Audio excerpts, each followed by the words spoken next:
வீட்டில் ஒரு தியானம் பண்ணலாம் இல்லை அப்படின்னா ஒரு மந்திரம் ஓதுவோம் இல்லை மூச்சு பயிற்சி பண்ணுவோம் அப்படின்னு போனால் வீட்டில் உள்ளவங்க என்ன பண்ணுவாங்க? ஆமாம் இங்கே பிழைக்கிறதுக்கே வழியாக காணும், நடக்க வழியாக காணும், வீட்டில் எவ்வளவோ கிடக்கு, இதை பண்ணாமல் இங்கே உட்காந்துட்டு இதை பண்ணுறான் இப்படின்னு பேசுவாங்க.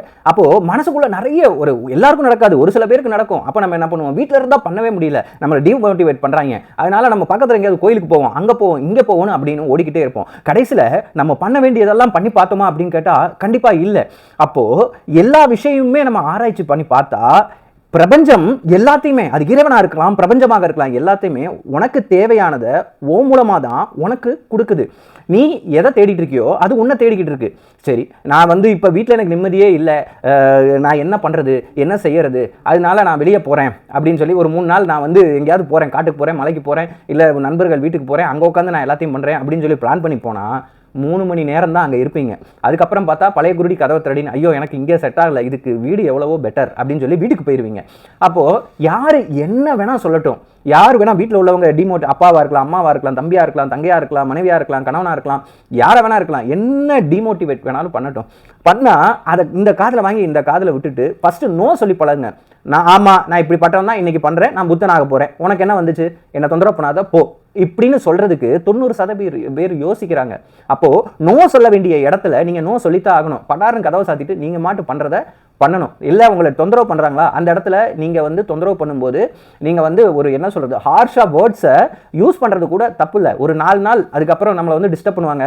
நம்ம 4 நாள் திட்டி விட்டோம்னா 5ஆவது நாள் என்ன ஆகும் அப்படின்னு பார்த்தீங்கன்னா, நம்மளுடைய வேலைகளை, அதாவது நம்ம பண்ண வேண்டிய விஷயத்தை நம்ம கரெக்டாக பண்ணிட்டு போகலாம். சரி, இப்படியே பார்த்தா ஒருத்தருக்கு நான் தியானம் பண்ணிட்டு நான் யார் அப்படிங்கிறத நான் தெரிஞ்சுக்கணும், அதே மாதிரி இந்த ஆன்மீகத்தை பற்றி தெரிஞ்சுக்கணும், இந்த பிரபஞ்சத்தை பற்றி தெரிஞ்சுக்கணும் அப்படின்னு சொல்லி 100ல் ஒரு 5 பேரோ 10 பேரோ தான் போவான்.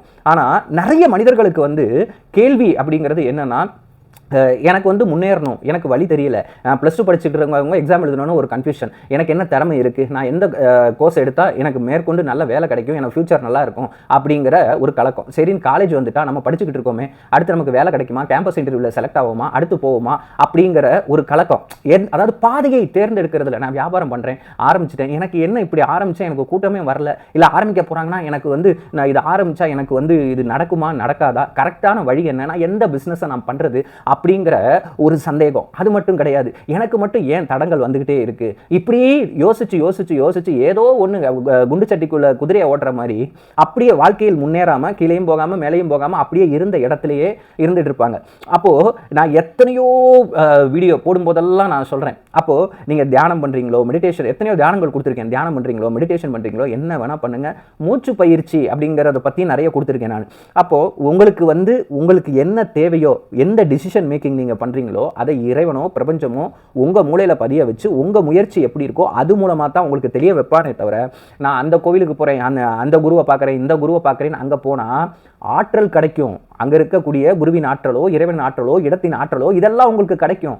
பட் முடிவு, நான் எந்த பாதையில் போகணும் அப்படிங்கிறத உங்களுடைய ஆழ்மனது, உங்களுக்குள்ள இருக்கக்கூடிய இறைவன் தான் அதை உணர்த்துவான். எப்படி உணர்த்துவான்? தொட்டில் பழக்கம் சுடுகாடு வரைக்கும், மாற்றம் ஒன்றே மாறாதது. நீங்கள் எப்படி வாடுறீங்க, எந்தெந்த டயத்தில் எப்படி ரியாக்ட் பண்ணுறீங்க, தன்னம்பிக்கை உங்களுக்கு இருக்கா, நீங்கள் கன்சிஸ்டன்சியாக முயற்சி பண்ணுறீங்களா, அப்படி பண்ணும்போது தான் உங்களுக்கான பாதை உங்களுக்கு தனியாக தெரிய வருமே தவிர, எத்தனையோ கோவில்கள் போனாலும் சரி, எத்தனை குருமார்களை தேடி போனாலும் சரி, உங்களுக்கான பாதை அப்படிங்கிறது அப்படியே பேலன்ஸ்டாக இருக்காது, அப்படியே ஆடிக்கிட்டே தான் இருக்கும். இதை எப்படா நான் நிறுத்தி கரெக்டாக ட்ராவல் பண்ணுவேன் அப்படிங்கிறது உங்களுக்கு தெரிய வரும். அப்போ எந்த பயிற்சி பண்ணாலும் இருக்கும் இடத்துல இருந்து முயற்சி பண்ணுங்க. எல்லாருக்கும் காசு உள்ளவங்க, பணம் படைத்தவங்க பார்த்தீங்கன்னா, சரி வீட்டில் டிஸ்டர்பன்ஸாக இருக்குது அப்படின்னா அவங்களுக்கு எந்த இடத்துல பீஸ்ஃபுல்லாக இருக்குமோ அந்த இடத்துக்கு தேடி போவாங்க. அது மட்டும் இல்லை, காசு இல்லை பணம் இல்லை அப்படின்னாலும் உங்களை நம்பி நிறைய சொந்த பந்தங்கள் இருக்கும், அவங்கள விட்டுட்டு நான் போய் தியானம் பண்ண போகிறேன், அங்கே போனால் பொழப்பு கெட்டு போயிடும். அப்போ வீட்லேயும் அது சப்போர்ட் பண்ணுவாங்களான்னு கேட்டால் அதுக்கும் இருக்காது. அப்போது எவ்வளோ இடத்துக்கு தான் நம்ம ஓட முடியும்? அப்போது இருக்கும் இடத்தில் இருந்து, அப்போது நீங்கள் டெய்லி இந்த மெடிடேஷன் பண்ணுறதுனால, இல்லை மூச்சு பயிற்சி பண்ணுறதுனால, நீங்கள் மெடிடேஷன் பண்ணணுன்னே இல்லை, அதிகாலையில் ஒரு பிரம்ம முகூர்த்தத்தில் எந்திரிச்சு, எனக்கு இன்பம் வந்தாலும் துன்பம் வந்தாலும், பசி எடுத்தாலும் பசி எடுக்காவிட்டாலும், தூங்கினாலும் தூங்காட்டினாலும், அசிங்கங்கள் வந்தாலும் அவமானங்கள் வந்தாலும், எத்துணை கஷ்டங்கள் வந்தாலும் நான் இந்த பயிற்சியை நிறுத்த மாட்டேன். ஜஸ்ட் ஒரு 15 நிமிஷம் காலையில் எந்திரிச்சு குளிச்சுட்டு ஒரு 4:30லேருந்து 6க்குள்ளே ஒரு 10 நிமிஷம் நீங்கள் பண்ணுங்கள். அது 5:45 கூட ஒரு 10 நிமிஷம் பண்ணுங்கள். மூச்சை நல்லா கவனிக்க ஆரம்பிங்க.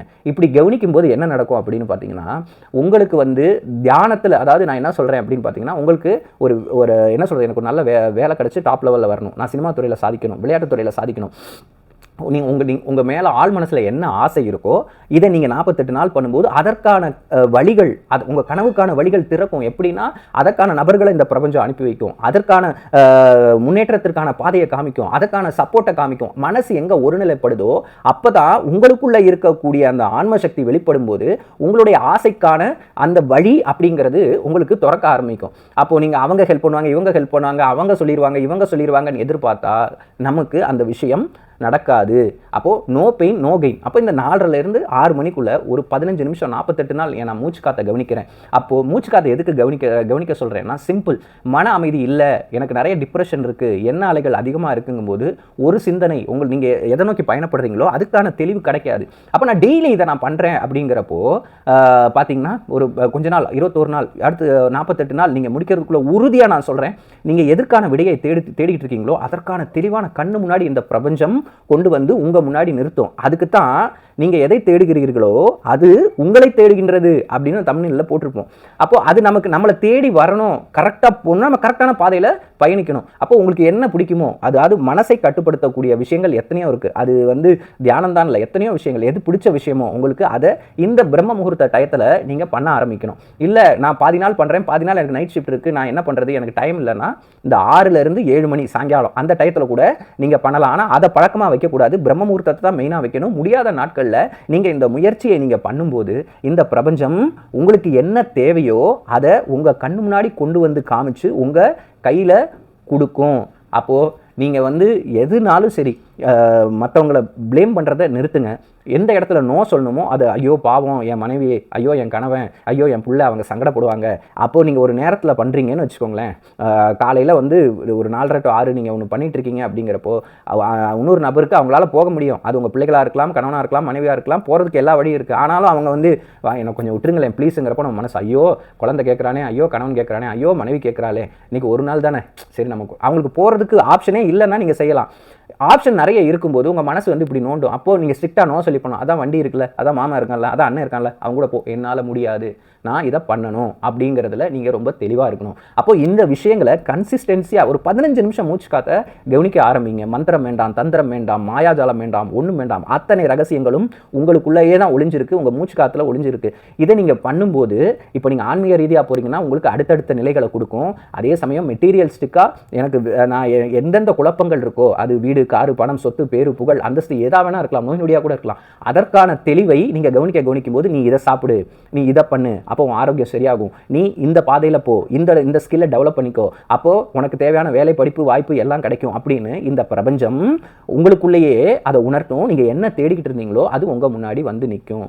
அப்போது அடியன் சொன்ன இந்த பதிவு உங்களுக்கு ரொம்ப யூஸ்ஃபுல்லாக இருக்கும் அப்படின்னு நம்புகிறேன். மீண்டும் ஒரு நல்ல பதிவில் சந்திக்கலாம். சிவோகம்.